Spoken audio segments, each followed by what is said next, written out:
Selamat malam Bapak Ibu, saudara-saudari dan anak-anak yang dikasihi Tuhan.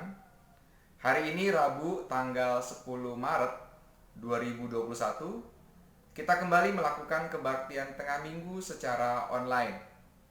Adapun tema yang diangkat dalam kebaktian tengah minggu pada saat ini adalah menjalani minggu Prapaskah bukan dengan hikmat manusia, melainkan dengan hikmat Allah.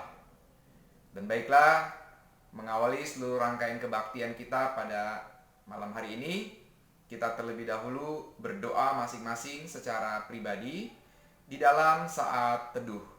Mari kita berdoa. Allah yang mengasihi kami sungguh bersyukur.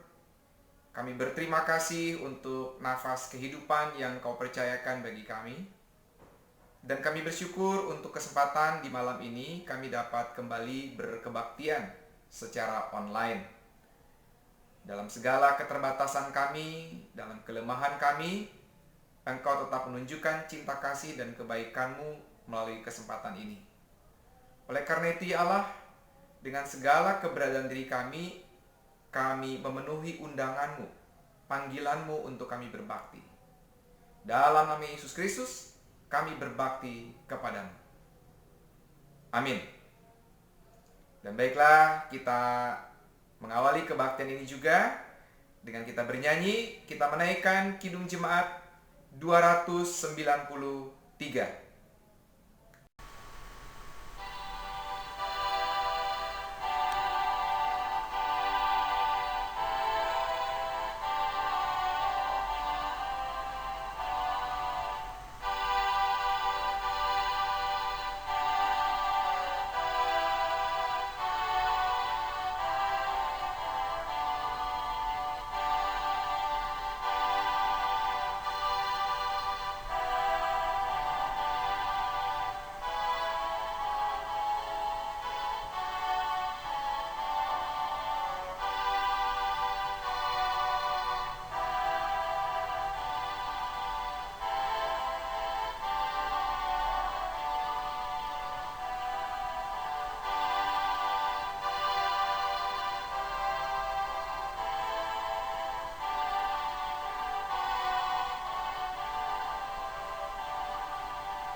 Kebaktian tengah minggu pada hari ini terjadi karena pertolongan dari Allah Bapa Pencipta langit dan bumi.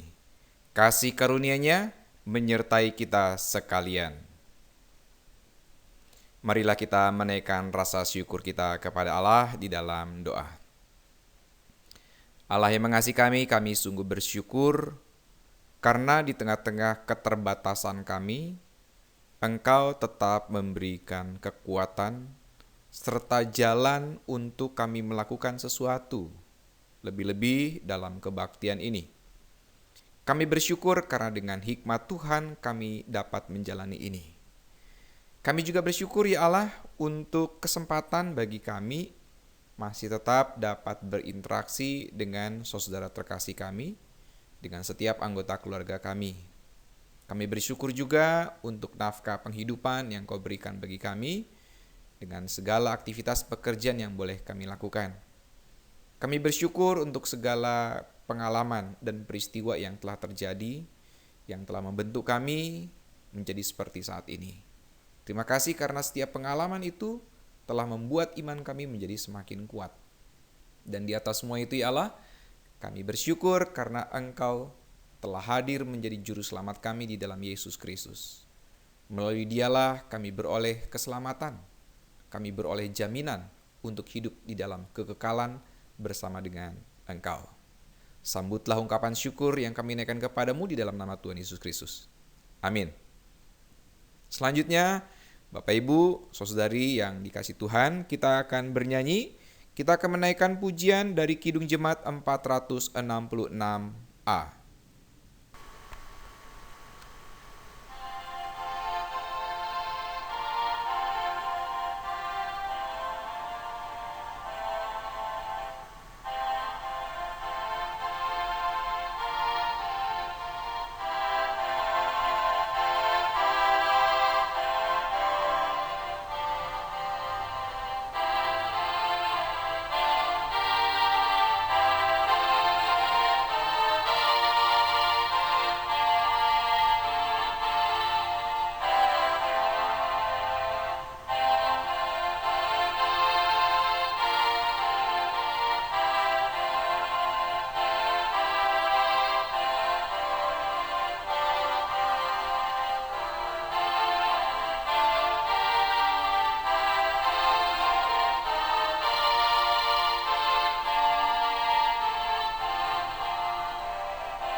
Marilah kita mempersiapkan diri kita dan juga kita mempersiapkan Alkitab kita untuk pemberitaan firman Tuhan.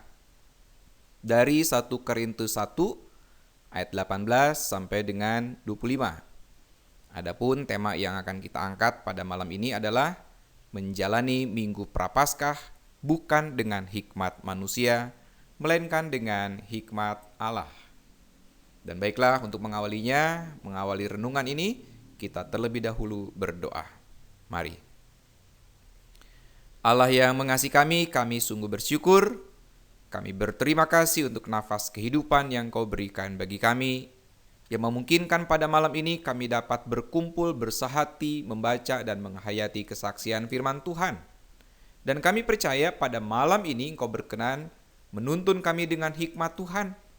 Karena hikmat Tuhan itu bukan hanya memampukan kami dapat mengerti memahami firman Tuhan, tetapi bahkan hikmat Tuhan memampukan kami dapat memilah mana yang merupakan hikmat dari Tuhan, mana yang merupakan hikmat dunia. Oleh karenanya ya Allah, urapilah juga kami dengan kuasa Roh yang kudus, agar kami menjadi pelaku firman Tuhan. Di dalam nama Yesus Kristus, kami berdoa. Amin. Pembacaan Alkitab kita dari 1 Korintus 1 ayat 18 sampai dengan 25. Saya akan membacakannya untuk kita sekalian. Sebab pemberitaan tentang salib memang adalah kebodohan bagi mereka yang akan binasa. Tetapi bagi kita yang diselamatkan, pemberitaan itu adalah kekuatan Allah. Karena ada tertulis, Aku akan membinasakan hikmat orang-orang berhikmat, dan kearifan orang-orang bijak akan kulenyapkan. Di manakah orang yang berhikmat? Di manakah ahli Taurat?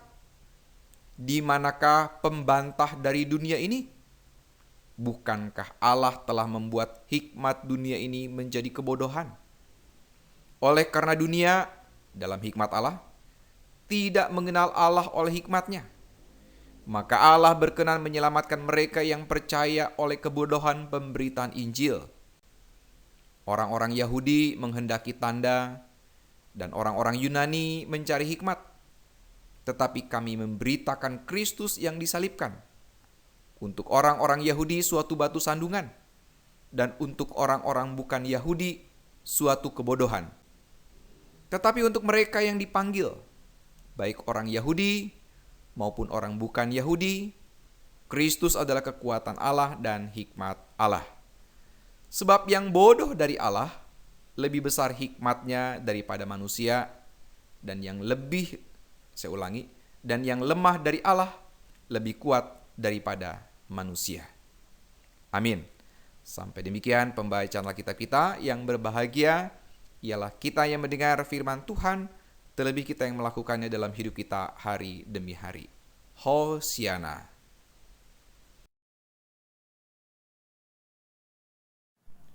Bapak Ibu, saudara-saudari, dan juga anak-anak yang dikasih Tuhan, dalam konteks perjalanan kehidupan kita saat ini, kita harus akui ada begitu banyak ajaran, pengetahuan, konsep-konsep, dan segala sesuatu yang lainnya yang beredar di sekitar kita. Dan kita juga mengakui bahwa kita hidup berhimpitan dengan teknologi. Karena di konteks zaman sekarang ini tidak mungkin kita menjalani hidup tanpa teknologi. Yang saya maksud dengan teknologi itu mulai dari hal yang sangat sederhana. Pakaian ini teknologi, alat tulis itu teknologi. Belum lagi teknologi canggih yang serba komputer. Teknologi yang bahkan juga melebihi dari apa yang kita pikirkan sebelumnya. Teknologi untuk cloning hewan sudah dilakukan. Ada juga yang mulai melakukan cloning manusia. Belum lagi dengan konteks kita di tahun 2021 ini. Sebetulnya juga sudah diperkenalkan sejak tahun-tahun yang lalu. Ada teknologi yang begitu luar biasa canggih yang dikenal dengan sebutan AI. Kalau menggunakan ejaan Indonesia, AI, Artificial Intelligence. Jadi kecerdasan buatan yang darinya dia bisa belajar sendiri. Robot-robot yang bisa belajar sendiri. Contohnya saja ada yang namanya robot Sophia, itu sudah beredar dia dan dia sudah keliling dunia juga. Ini hal-hal yang menjadi fakta menyekitari kehidupan kita, realita yang tidak dapat kita sangkali. Dan di balik teknologi itu, Bapak Ibu, Saudari, tentulah ada nilai-nilai tertentu. Tentulah juga ada pandangan-pandangan filsafat tertentu. Nah, tentang hal inilah Bapak Ibu, Saudari, dan juga anak-anak yang dikasihi Tuhan, Rasul Paulus berbicara. Dia menyampaikan teks firman Tuhan pada malam ini dengan mengingat bahwa kehidupan yang dialami dan dijalani oleh orang Kristen di Korintus pada khususnya, atau orang Kristen pada umumnya yang ada di abad pertama saat itu, juga berhimpitan dengan berbagai macam teknologi, berbagai macam pandangan kehidupan, ajaran-ajaran, lebih-lebih ajaran filsafat. Yang tidak sedikit kemudian ajaran-ajaran filsafat itu memposisikan ajaran kekristenan seolah-olah seperti barang murahan. Seolah-olah ajaran kekristenan ini, buruk sekali. Nah, ini seringkali mereka bandingkan, mereka sandingkan dengan ajaran-ajaran filsafat yang berkembang pada masa itu. Ini realita dari kehidupan orang-orang Kristen yang ada di Korintus. Mereka berhadapan dengan semuanya itu. Di dalam kesempatan inilah Rasul Paulus mau mengingatkan bahwa setiap orang Kristen mestinya memiliki pegangan yang kuat, dasar berpijak yang cukup untuk mereka mampu menghadapi semua itu. Ayat yang ke-23, 24 berkata begini. Tetapi kami memberitakan Kristus yang disalibkan. Untuk orang-orang Yahudi suatu batu sandungan. Dan untuk orang-orang bukan Yahudi suatu kebodohan. Tetapi untuk mereka yang dipanggil, baik orang Yahudi maupun orang bukan Yahudi, Kristus adalah kekuatan dan hikmat Allah. Bagaimana Rasul Paulus menyampaikan ini? Dalam konteks apa sebetulnya? Seperti yang saya sampaikan barusan, bahwa bagi orang-orang yang punya latar belakang pemikiran filsafat, terutama yang punya latar belakang Yunani, menganggap ajaran kekristenan dan juga hadirnya sosok Tuhan Yesus yang disampaikan pada saat itu sebagai sosok yang mati lalu bangkit kembali, itu dianggap sebagai kebodohan. Dan bagi orang-orang Yahudi, ini juga dianggap sebagai batu sandungan. Mengapa? Karena mereka menganggap sosok Tuhan Yesus ini kok ya disamakan sebagai Tuhan, sebagai Allah, sebagai Yahweh. Nah, bagi mereka ini sesuatu yang tidak dapat diterima. Oleh karena itu disebut sebagai batu sandungan. Tetapi Rasul Paulus justru mau menyampaikan yang bagi orang-orang Yahudi, bagi orang-orang Yunani ini tidak dapat mereka terima, justru merupakan hikmat dari Allah, kekuatan dari Allah. Hal-hal yang kelihatannya tidak masuk akal. Ya betul Bapak Ibu, saudara yang dikasihi Tuhan. Bahkan kalau kita melihat dalam konteks zaman sekarang pun, peristiwa lahirnya Tuhan Yesus, peristiwa ketika Tuhan Yesus disalibkan, sampai dengan peristiwa ketika Tuhan Yesus nanti bangkit dan naik ke surga, itu bukan sesuatu yang dapat terjelaskan secara akal. Oke lah, kalau soal kelahirannya, yang dianggap bahwa Tuhan Yesus lahir dari Roh Kudus, bukan melalui persetubuhan. Mungkin orang-orang dalam konteks zaman sekarang dengan teknologi yang begitu canggih dapat melihat, oh, mungkin ada kondisi-kondisi biologis tertentu yang memungkinkan itu terjadi. Penjelasannya bisa seperti itu. Tapi bagaimana dengan Tuhan Yesus yang tersalibkan, yang kemudian wafat, dikuburkan, lalu bangkit? Penjelasan macam apa yang bisa dilakukan? Apakah dengan teknologi zaman sekarang, dengan hikmat dunia di zaman sekarang, sebut saja dengan menggunakan teori kuantum, dengan teori bagaimana terjadi tumbukan, mungkin saja itu dari sisi teori, tapi pada prakteknya, pada kenyataan itu belum pernah terwujud. Nah, ini bisa saja dianggap sebagai kebodohan, dianggap juga sebagai kebohongan. Orang-orang di zaman sekarang yang mendapat cerita tentang Tuhan Yesus yang mati lalu bangkit, itu mungkin akan dianggap sebagai kebohongan. Tapi iman kita berbicara berbeda. Iman kita mempercayai bahwa Tuhan Yesus adalah Tuhan yang hadir dalam sosok manusia, mati dan bangkit. Nah, ini kondisi real kita di zaman sekarang. Dan tentu bersamaan dengan kehidupan yang kita jalani saat ini, ada banyak lagi pengetahuan-pengetahuan. Ada banyak hal yang disampaikan melalui ilmu pengetahuan yang ada. Dan ini kadang-kadang membuat kita bimbang. Belum lagi Bapak Ibu, saudari yang dikasihi Tuhan, kita juga berhimpitan dengan pengetahuan-pengetahuan lain. Misalnya pengetahuan tentang zodiak. Saya ingat kemarin atau mungkin 2 hari yang lalu, ada salah seorang warga jemaat yang memposting di grup, di WA grup Jemaat Seroja, itu tentang zodiak. Kalau nggak salah, ya zodiak betul ya. Entah sio, entah zodiak gitu ya. Dan ini adalah realita kita juga. Artinya, di satu sisi ada teknologi, di sisi lain kita mendapatkan pengetahuan-pengetahuan seperti zodiak itu, seperti sio, ramalan-ramalan itu di sekitar kita beredar. Nah, bagaimana sikap kita? Bagaimana kita mengambil posisi? Bagaimana kita kemudian mengambil pijakan yang kuat untuk kehidupan beriman kita? Dan disinilah Rasul Paulus juga mengingatkan bahwa semua itu adalah sesuatu yang memang harus kita hadapi. Tetapi dalam rangka menghadapinya, kita harus memiliki keyakinan, memiliki iman yang dapat kita pertanggungjawabkan sendiri. Iman bahwa Tuhan kita jauh lebih dahsyat, jauh lebih berkuasa, jauh melebihi dari berbagai macam teknologi, ilmu pengetahuan, dan juga ya seperti zodiak seperti itu. Kita tentu percaya bahwa memang ada kekuatan-kekuatan supranatural di sekitar kita. Tetapi semua itu tidak lebih hebat kuasanya dibandingkan kuasa Tuhan.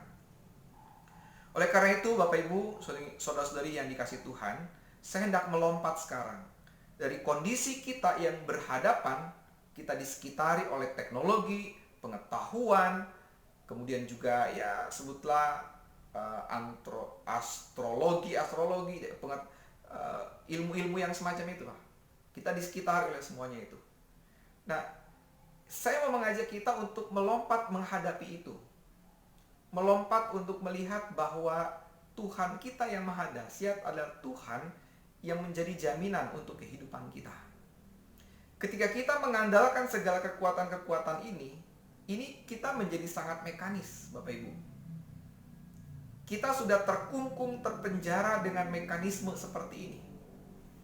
Tapi Tuhan kita yang maha dahsyat lebih dari sekedar itu. Kalau kita hanya mengandalkan semuanya ini Bapak Ibu, maka iman yang akan kita lakukan juga adalah iman mekanis.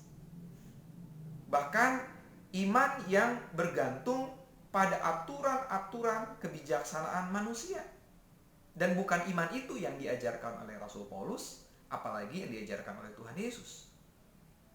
Nah, kita belajar bersama untuk berhadapan dengan semua itu, dengan tetap berpegang teguh, dengan berkeyakinan bahwa hikmat yang memandu kita adalah hikmat dari Allah. Bukan hal mudah, karena kita akan tergoda, akan berhadapan dengan godaan-godaan yang begitu kuat. Tapi disinilah kita akan melihat seberapa kuat keterampilan kita menjaga itu semua, kemampuan kita untuk menjaga iman kita. Nah, lebih-lebih dalam konteks Minggu Sengsara, Bapak Ibu, Saudari yang dikasihi Tuhan, mungkin ada dari Bapak Ibu, Saudari yang berpuasa, berpantang, menjalani praktek-praktek tertentu, itu hak bebas, silahkan. Tapi kita menjalaninya tentu dengan penghayatan iman, bahwa ini sebagai cara latihan kita menyelami, menghayati penderitaan Tuhan Yesus. Dan proses yang seperti ini mungkin bagi beberapa orang dianggap, kok begitu amat?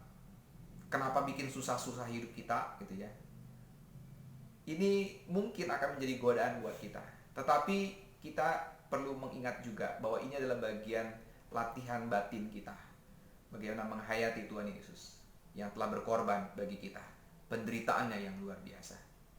Apapun praktek yang kita lakukan sepanjang kita menjalani masa-masa prapaskah ini, arahkanlah hati kita, pikiran kita, jiwa kita, mampukanlah atau tundukkanlah diri kita di bawah otoritas Tuhan, di bawah tuntunan hikmat Tuhan, di bawah penghayatan bahwa Tuhan kita adalah Tuhan yang memberikan pikiran yang terang dan jernih untuk kita menghadapi tantangan dunia ini.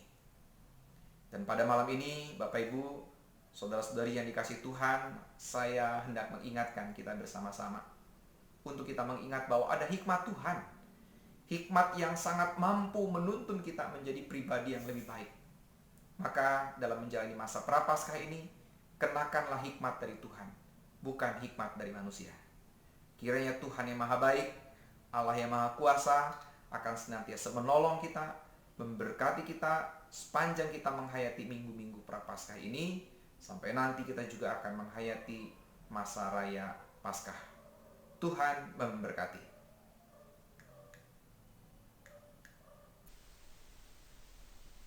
Baiklah, sebagai respon atas firman Allah, kita akan menyatakan syukur kita melalui persembahan. Kita akan menghimpunkan persembahan sambil kita bernyanyi pelengkap Kidung Jemaat 265.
Baiklah, sekarang kita akan membawa persembahan itu di dalam doa, lalu kita lanjutkan dengan menaikkan doa syafaat.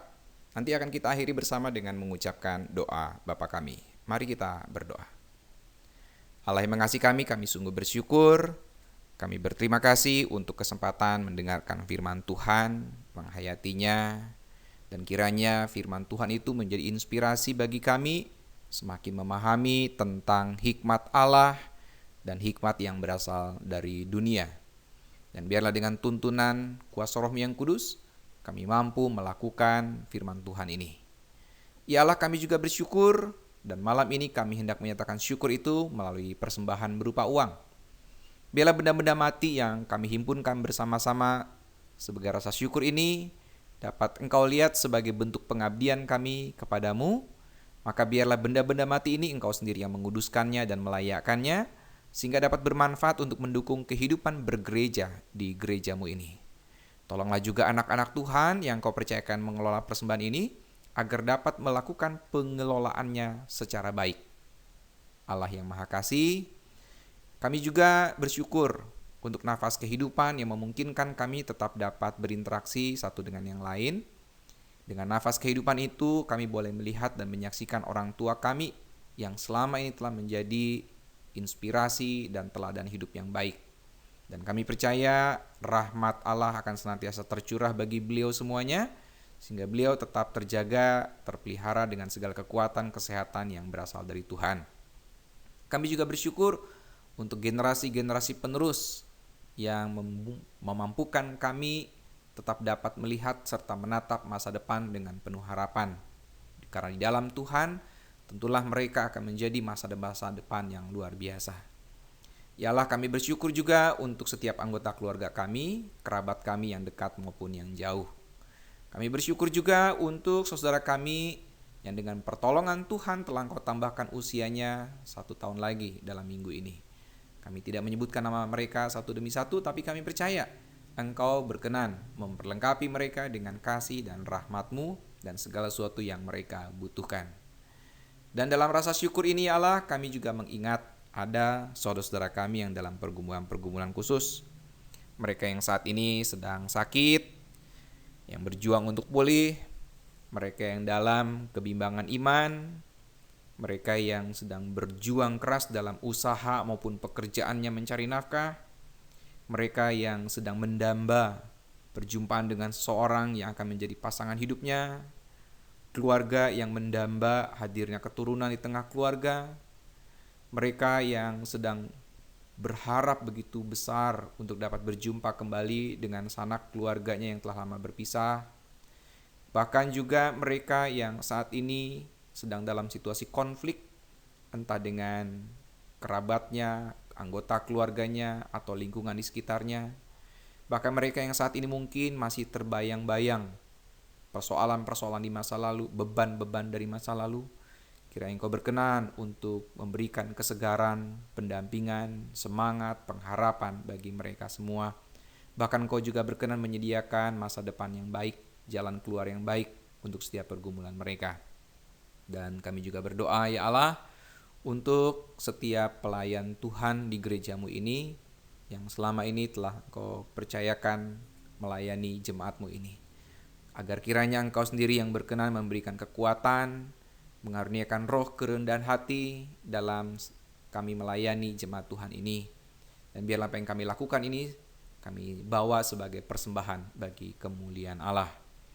Dan ya Allah, kami juga berdoa untuk berbagai macam kerinduan kami bersama dalam kehidupan bergereja. Kiranya Engkau yang Maha Tahu, Engkau tahu persis kerinduan-kerinduan kami bersama. Engkau juga memberikan jalan yang terbaik bagi kerinduan kami itu. Kami juga berdoa ya Allah untuk saudara kami sebangsa dan setanah air yang saat ini dalam situasi sulit, mereka yang menderita karena bencana alam, atau mereka yang menjadi korban dari berbagai macam bentuk ketidakadilan, mereka yang selama ini begitu keras berjuang untuk dapat bertahan hidup, bahkan dengan kondisi-kondisi mereka masing-masing, kami percaya Engkau lebih tahu.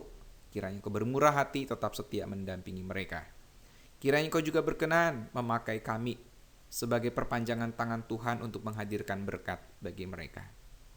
Tidak lupa kami juga berdoa bagi para pemimpin kami di negeri ini, khususnya Bapak Presiden Joko Widodo dan juga Bapak Wakil Presiden Kiai Ma'ruf Amin, juga Bapak wali kota dan Bapak Wakil Wali Kota di Kota Bekasi ini. Kami percaya mereka adalah pemimpin yang Engkau telah pilihkan bagi kami. Dan kami percaya Engkau akan memperlengkapi mereka dengan kuasa-Mu. Engkau akan memampukan mereka menjadi pemimpin yang berkeadilan dan menghadirkan kesejahteraan bagi negeri yang kami diami ini. Oleh karena itu ya Allah, kami pasrahkan mereka ke dalam kuasa Tuhan, sehingga mereka pun dijauhkan dari segala yang jahat. Allah sumber segala berkat, Engkau Allah yang maha tahu, tentu tahu persis apa yang menjadi kerinduan-kerinduan kami. Ada banyak hal yang tidak dapat kami utarakan untuk kami sampaikan kerinduan-kerinduan kami. Tentulah Engkau juga berkenan memperhatikannya, bahkan memberikan jalan yang terbaik bagi setiap kerinduan kami. Oleh karena itu kami menaikkan seluruh rangkaian doa syafaat ini beserta dengan doa-doa yang belum dapat kami utarakan kepadamu. Kami menaikkannya di dalam nama Yesus Kristus, Tuhan dan Juru Selamat kami yang hidup. Yang dalam kesempatan ini kami juga hendak berdoa sebagaimana Yesus Kristus mengajarkannya bagi kami. Bapa kami di dalam surga, dikuduskanlah namamu, datanglah kerajaan-Mu, jadilah kehendak-Mu di bumi seperti di surga. Berikanlah kepada kami pada hari ini makanan kami yang secukupnya, dan ampunilah kami akan kesalahan kami, seperti kami juga mengampuni orang yang bersalah kepada kami. Dan janganlah membawa kami ke dalam cobaan, tetapi lepaskanlah kami daripada yang jahat, karena Engkau yang punya kerajaan, dan kuasa, dan kemuliaan, sampai selama-lamanya. Amin. Sebagai nyanyian penutup, baiklah kita menaikkan nyanyian pelengkap Kidung Jemaat 280.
Dan kini terimalah berkat Tuhan.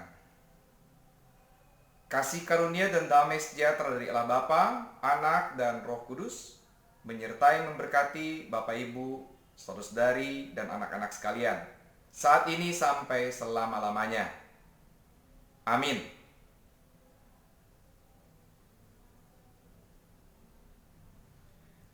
Kebaktian selesai.